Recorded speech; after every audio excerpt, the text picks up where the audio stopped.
Howdy guys, my name is Tamara Chambers and this is Tamara's Never Seen, and I'm in my most Western gear for part 3 of Back to the Future. If we can take a moment of silence for the first round of this filming, that would be very nice. Because I already filmed this episode and realized I didn't plug in my microphone, so.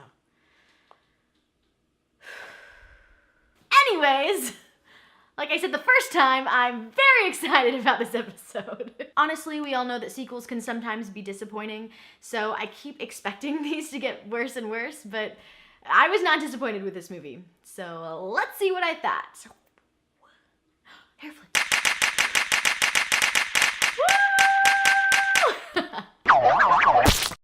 Tamara's Never Seen. Everyone online and some friends of mine were saying that the movie's either hit or miss with number 3. And for me, it was a total hit. Thought it was super fun. I don't think I would have liked it as much if it had come first.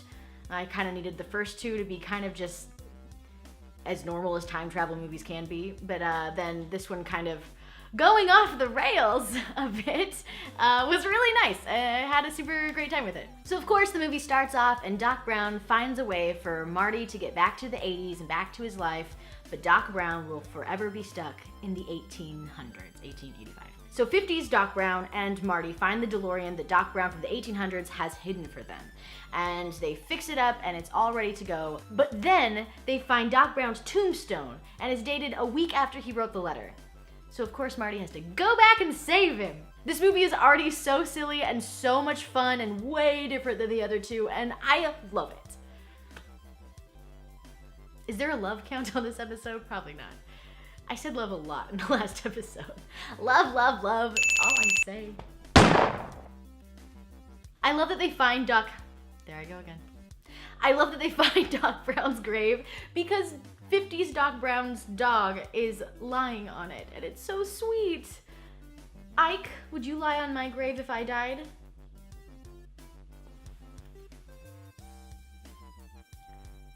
I'll take that silence as a yes. A really cute part of Doc Brown's character is that before they find the grave, 50s Doc Brown is totally chill about living his retirement out in the 1800s. He's like, I think that's gonna be nice. I always wanted to be a cowboy. This is gonna be great. I love the positivity, super cute, totally his character.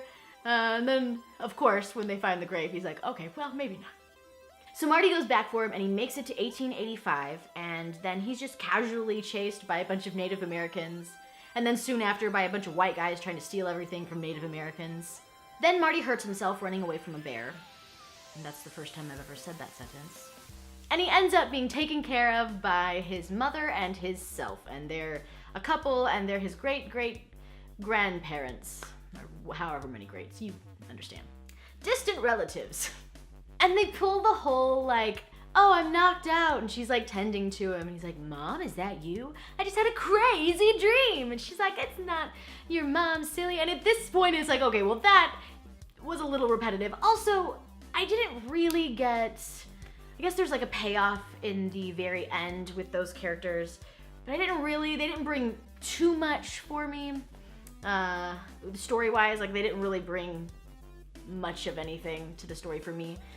They always showed up and I was like, oh yeah, they're here, because they have to have other people from other time zones that are the same characters. I don't know, blah, like what they did in the first two. So that got a little repetitive for the third time doing it. They got away with it so well in the second one, but this time it was just a little like, okay, I've seen this. Cute, but I've seen it. Though my favorite part of the movie is something they did in the first one, and it's where he goes by Clint Eastwood. I love that. Like how he went by Calvin Klein in the first movie. Super funny, so great. I would totally do the same thing. He's like, my name's Eastwood. Clint. I would have been like, I'm Portman. Natalie. Or like Cheats. Rachel. Hi, Rachel. I really liked when Marty can't find blacksmith Doc Brown, so he goes to the bar and he's like, can I have a water? And I'm like, no. No, here's some whiskey. And it's smoking.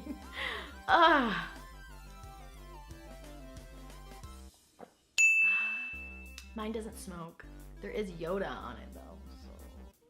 So he runs into West Biff, or what? His name's Mad Dog. I'm just gonna call him Biff, you guys. You know me.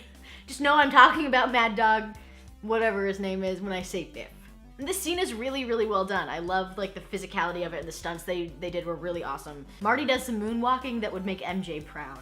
Then they fling the tobacco spit on Biff, and Marty makes this amazing getaway like on the chandelier, and West Doc Brown saves the day. Something that's super fun is seeing the DeLorean being pulled by horses, trying to get it up to 88 miles an hour, which does not work, but it's a great visual. And then they make the plan to have the train push the DeLorean to the 88 miles they need it to go. And then you meet Clara, who's Doc Brown's love interest, and I love, love, love that he has a love interest. And I forget that actress's name, but she was amazing on 30 Rock. Then they're at the town festival, and the costumes and sets are so fun. I think as an actor, this would be the most fun to work on. And actually, I was at Wizard World Chicago 2 days after I saw the first Back to the Future. And I was with awesome comic people. And they were like, let's go to this Back to the Future panel. I was like, yeah, great. And we're sitting there while it's like just about to begin. And I was like, oh, who's actually gonna be here? They were like Christopher Lloyd and Michael J. Fox and I forgot her name. The actress who plays Marty's mom. And I was like, what? Nope. Ah! I was so excited. I was definitely also the only person in that room of thousands of people who had recently seen the film for the first time. Everyone was like diehard fans. Usually in the comments when people are like, I can't believe you've never seen this, you're a disgrace. I'm like, whatever, get over it. But in this room I was like, I am a disgrace. I don't deserve to be here. But anyways, the cast was saying that 3 was their favorite one to work on, though it took the longest to do some of the scenes. Also, something that Michael J. Fox said was really great to hear, and I loved it. Somebody came up and asked a question, and he was like, I know that there won't be any more sequels or reboots, but if there was, who would you want to play your own roles? And all 3 of them were like, we would. We would want to play. I would audition for it again. But Michael J. Fox said that if he didn't play that role and there was a reboot, he would want a girl to play it. And I thought that was awesome. And it's a perfect role for a girl. It's totally interchangeable. I love it. So another thing, at the festival, when Doc and Clara are adorably dancing, Biff comes over and steals her away and is really flipping disgusting.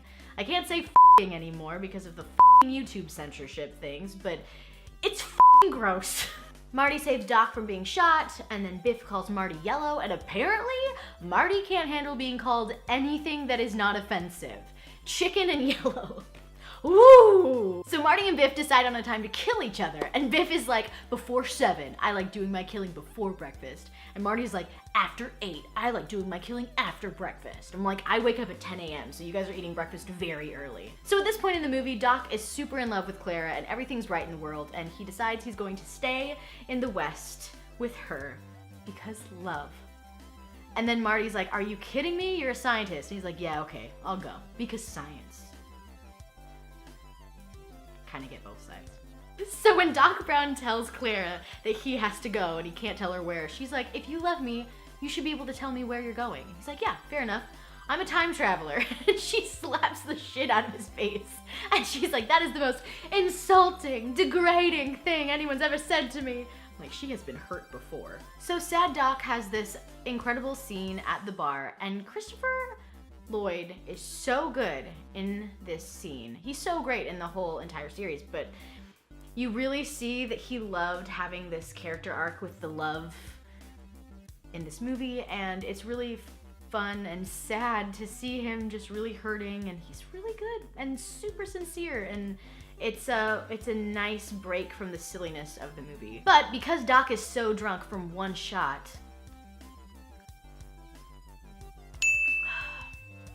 Darth Vader, what a princess.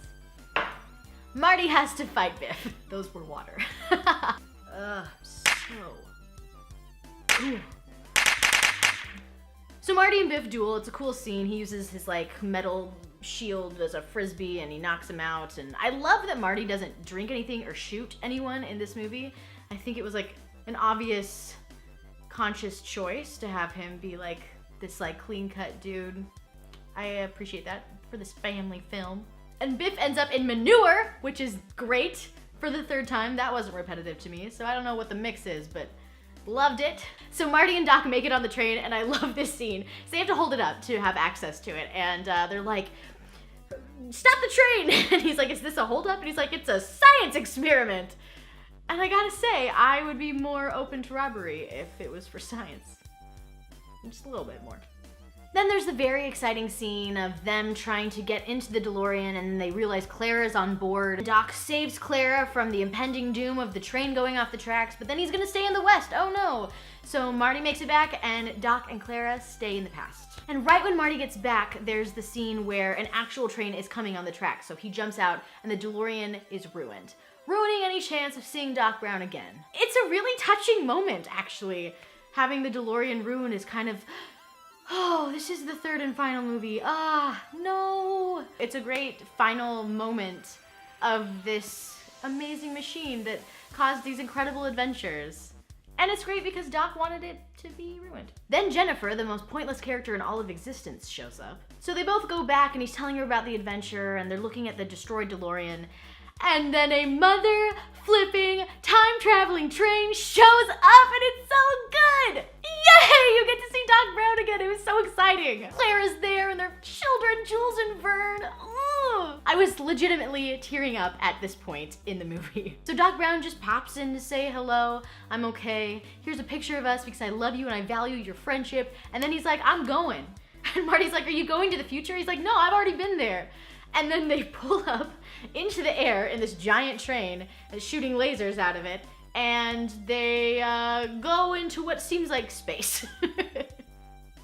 So he's taking a train into space with his family? I don't know, it's probably not right. I'm probably gonna get a lot of comments telling me where they're going because of conspiracy theories and ideas. I don't know, guys. I honestly didn't expect to like this trilogy as much as I did. I grew up with trilogies, I guess. I watched the original Star Wars and Lord of the Rings and Indiana Jones, and this was a trilogy that I was like, you just gotta get through it, I guess, for the show, for Tamara's Never Seen. I was not expecting to love it as much as I did, and it's really wonderful. Such. Wendy, please don't ruin that door. Yeah. I'm kind of doing something. Oh. Well, I didn't know that.